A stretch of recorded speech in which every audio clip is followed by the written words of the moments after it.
Arithmetic progression को continue रखते हुए क्वेश्चन नंबर 8, 9 एंड 10 का सॉल्यूशन रहेगा तुम्हारे लिए इस वीडियो में।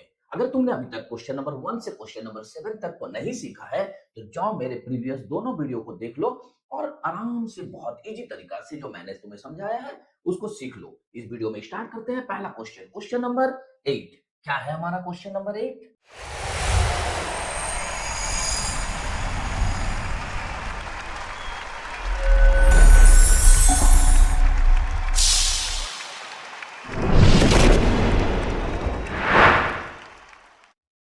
बोल रहा है how many terms are there in the AP 41, 38, 35 ऐसे करते करते लास्ट टर्म मेरा 8 रहेगा। तो इसमें मुझे बताना है कि नंबर ऑफ एन कितना है। हाउ मेनी टर्म्स मतलब नंबर ऑफ एन कितना है। तो कैसे सॉल्व करेंगे? एज यूजुअल हम सबसे पहले अपने मैथ को स्टार्ट कर लेंगे।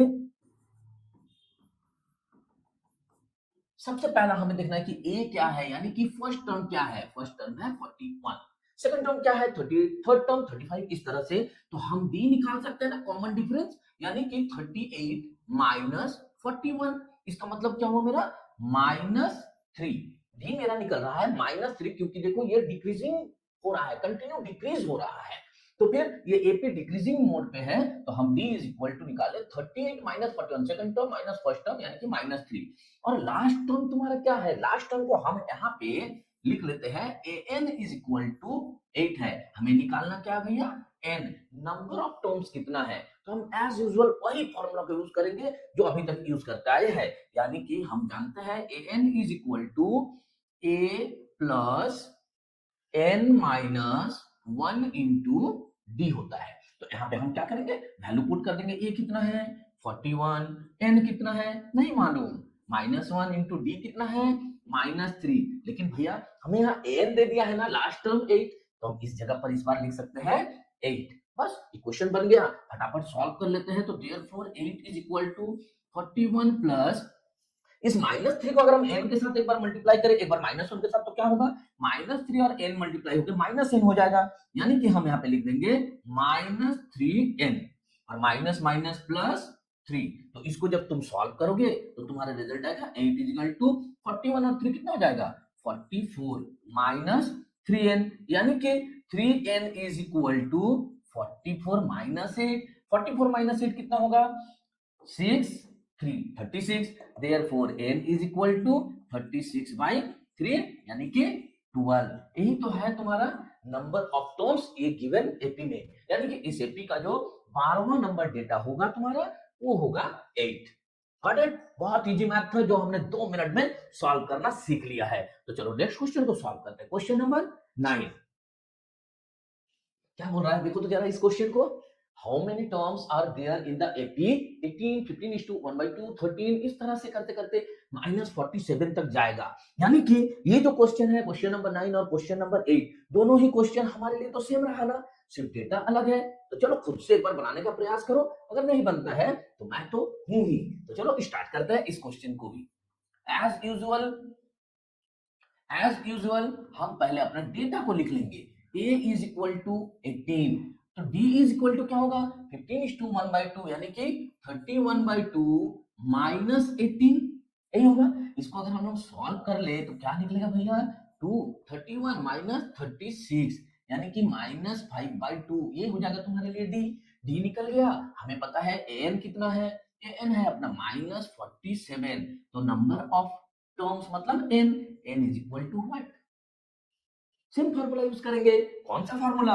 हम जानते हैं an is equal to a plus n minus 1 into D होता है, यानी कि an की जगह पर अगर हम -47 लिख दें इज इक्वल टू a की जगह पर 18 और प्लस n की जगह पर कुछ नहीं, क्योंकि n तो हमें निकालना है तो n लिखेंगे, इंटू डी की जगह पर हम लिखेंगे -5/2। अच्छा यहाँ पे भी डी क्यों माइनस में आया? क्योंकि देखो ये डिक्रीजिंग मोड पे है, यानी कि कंटिन्यू डिक्रीज हो रहा है मेरा डेटा। तो फिर देयरफॉर हम कह सकते हैं -47 इज इक्वल टू 18, इसको मल्टीप्लाई करें तो क्या हो जाएगा -5n/2 और ये माइनस माइनस प्लस 5/2। ये तो मेरा जो है फ्रैक्शन पे आ गया। क्या करेंगे? अरे भाई हमें तो आता है ना लीनियर इक्वेशन सॉल्व करने, बिल्कुल उसी तरह से करेंगे। अगर हम लोग इस -5/n को -5n/2 को लेफ्ट साइड में लेके आ जाए तो ये प्लस हो जाएगा ना। अब इज इक्वल टू इधर जो डेटा बचता है यानी 18 + 5/2 को लिख लेते हैं और -47 को उधर ले जाएंगे तो +47 हो जाएगा। इतना कर सकते हो। अब हम 5n/2 इज इक्वल टू अगर लिखे, अगर 18 और 47 को ऐड कर दे तो कितना होगा? 65 + 5/2। क्या हम इसको एलसीएम लेके सॉल्व कर सकते हैं? 130 + 5 यानी कि 135/2। अब अगर हम लोग n इज इक्वल टू निकाल ले तो n is equal to 135 into 2, ये 2 ऊपर चला जाएगा और ये 5 नीचे आ जाएगा तो 2 इंटू 5। अब जरा देखो 2 2 कट जाएगा, 5 से इसको काट दो, 5 2 जा 10, 5 7 जा 35 यानी n का वैल्यू तुम्हारा निकल गया 27। यानी इस एपी में जो नंबर ऑफ टर्म्स है वो है 27, यानी 27 जो टर्म है वो आएगा तुम्हारा -47। Got it?